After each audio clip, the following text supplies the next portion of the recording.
Have you ever wished for a magic blueprint that would tell you what was next on your journey of growth so you would know what to expect?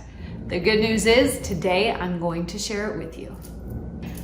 Hello everyone, Tiffany from the Blue Lotus Mind Institute here, and today I want to share with you what's known as the hero's journey. And the hero's journey is really just a blueprint for the stages that we go through anytime we go through a stage of growth or transformation in any area of our life. This applies to health, fitness, relationships, starting a business, your career, having kids, all of those things. This is a blueprint that applies. Now, the hero's journey was actually first discovered way back when by a guy named Joseph Campbell, and he discovered what is called the monomyth. And that is that all stories follow a similar pattern. And the stories that are most compelling for us as humans are the ones that follow this pattern.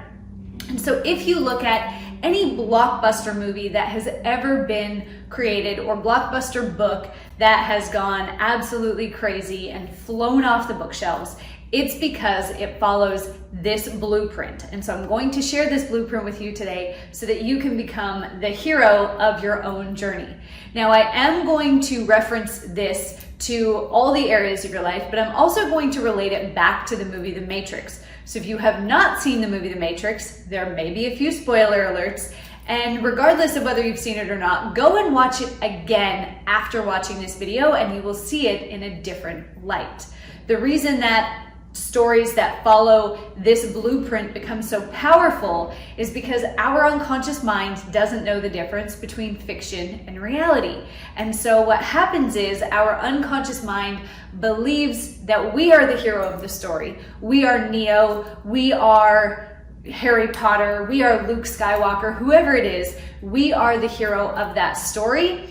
And so therefore, whatever they can do, we can do as well. So it's actually very empowering for us. So the hero's journey goes through a number of steps and stages. The first is a call to action.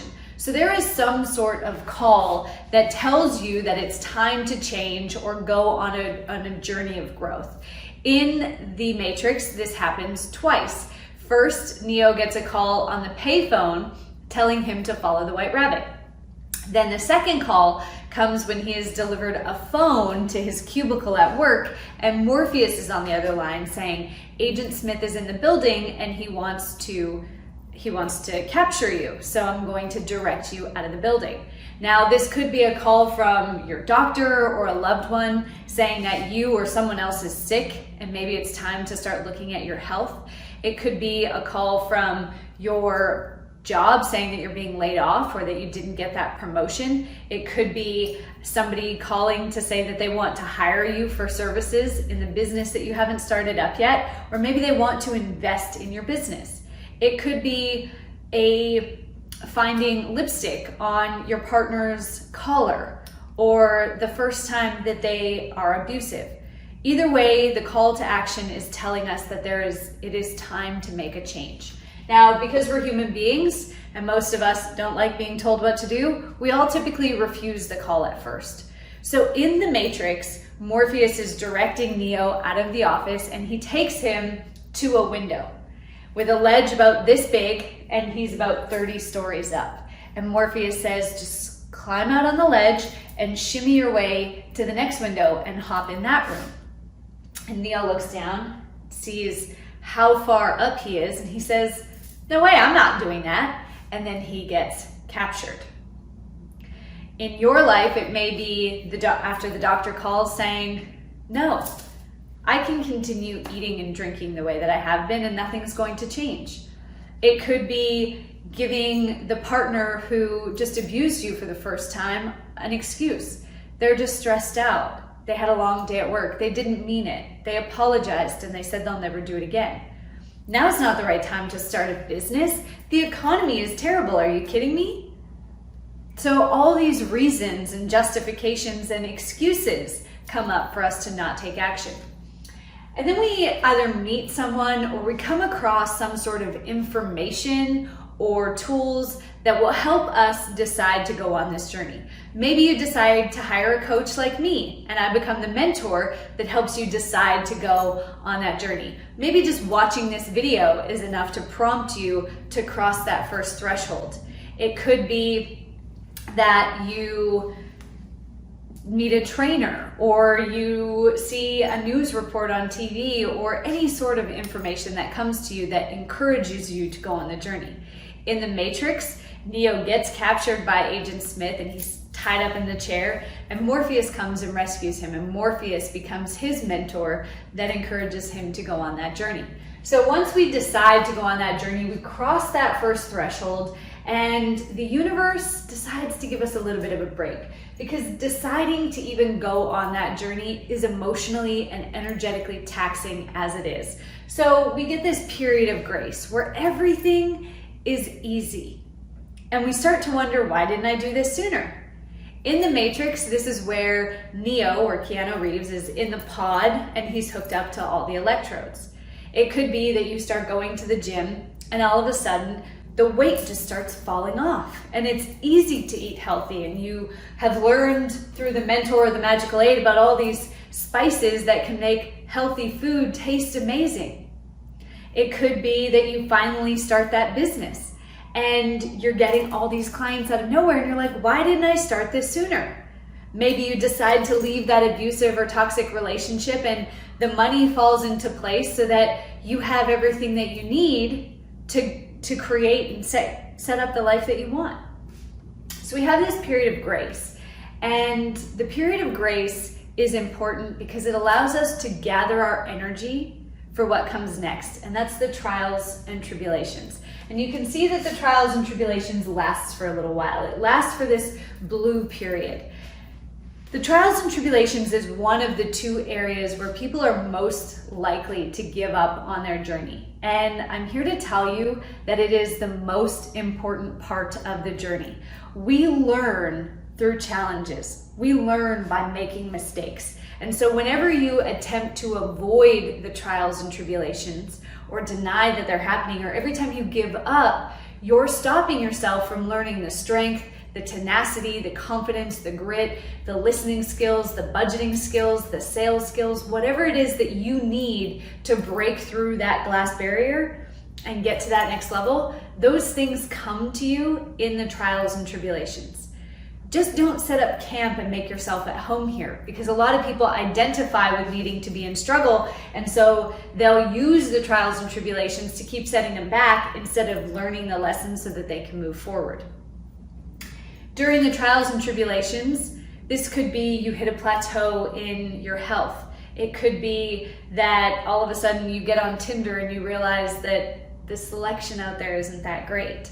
Or you start having cash flow issues in your business. You have a chargeback, you have somebody ask for a refund, you have a vendor rip you off, whatever it is, things get challenging. And this is where when the going gets tough, the tough get going. While you're in the trials and tribulations, you're going to meet someone, should you choose to keep moving forward, who offers you unconditional love. In The Matrix, there is two unconditional love sources. Neo meets the Oracle, who represents the motherly love, and he has Trinity, who is that intimate partner love.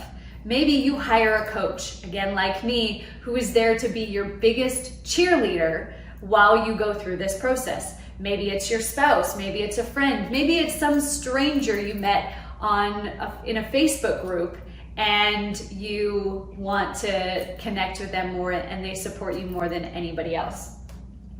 Then finally, the second spot where we're most likely to give up is temptation. There's going to be something that tempts you to go back. Again, in The Matrix, there's two. Morpheus says, red pill, blue pill. You take one, you wake up in your bed the next day, and you have no idea that the Matrix even exists. You go back to your life as you knew it. Or you take the other pill, and you continue down this rabbit hole, not knowing where it's going to take you, and preparing for the best adventure of your life. The second time it happens is when the slimy, dodgy guy comes up to him and says, hey, let's double cross Morpheus and hand him over to Agent Smith and they'll treat us like kings. This is going to happen to you in your life. You're going to, right when you're in the middle of cash flow issues, get a call back from your old boss offering you your job back, and maybe they even pay you more. Or that ex-partner or ex-friend that you cut the relationship ties with is going to reach out and want to come back into your life at the moment that you're feeling your most lonely. You're going to go to a birthday party or a Christmas party or a Super Bowl Sunday or whatever it happens to be, and there's going to be a ton of snacks that you would love to have and none of them are good for you. You're going to be tempted on your journey. And I want you to know that this is the second spot where people are most likely to give in, because the fear of the unknown is far scarier than the known devil. If we go back to that job, to that relationship, to being unhealthy, we know what to expect. We know how to play those games, but we don't know what lies on the other side of temptation. We don't know if we decide not to go back to that relationship, if we'll ever be loved again. We don't know if we decide to stick it out with this business, if we'll end up a millionaire or if we'll end up homeless. And because we tend to focus in on the negatives, we keep going around and round and building this negative molehill up to be a mountain until it pushes us towards temptation. So when you go through temptation, you die. Who you are dies to become the person that you're meant to be. This is the spoiler alert. Neo dies in the Matrix and he's reborn as the One, which is just a reconfiguration of the letters. But it's an important reconfiguration because you're going to change at a cellular level in your body when you decide to push through and not give in to temptation this time. As you keep going on that journey, every aspect of who you are dies. Your old belief systems die. Some of your old friendships may die.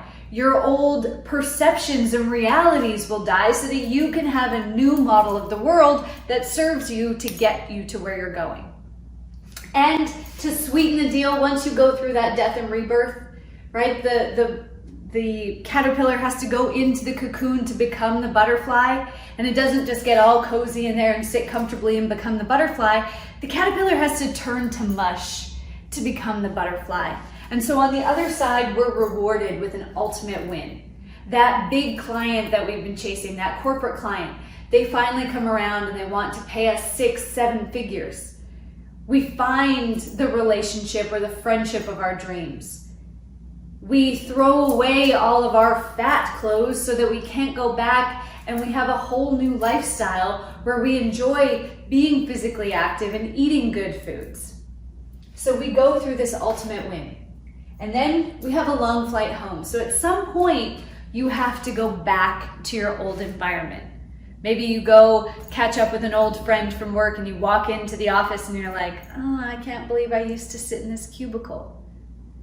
You hang out and you go to that Super Bowl Sunday again and you're like, yeah, I brought my own snacks because I don't want any of that stuff. You run into that ex-friend or ex-partner at the supermarket and you're like, I don't even recognize you. So when you go back to your old environment as the new you have to learn how to master two worlds. How can you accept other people for where they are on their journey while staying true to the person that you have become? Going back to have Thanksgiving dinner with your family, even though every aspect of who you are has changed and you don't have the same belief systems that they have anymore.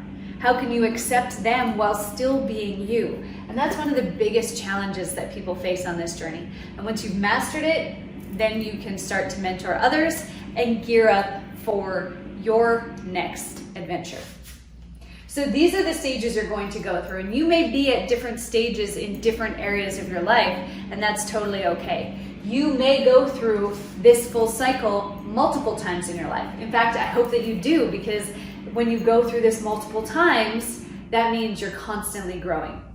And just know that some people never make it past temptation. Some people just continue to give in to temptation in this life, and that's their journey.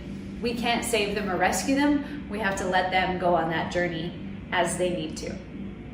So I'd love to know, where are you at in your hero's journey, and how are you going to use this information to help you? If you want more training like this and you want to connect with me one-on-one or in a group on a regular basis, check out our Facebook group, www.successsecretsgroup.com. I do a ton of training like this in there every single day. And I want to help you on your journey because my mission is to empower 1 million people to live an intentional life, to push through that temptation, and to be reborn as the person that they are meant to be.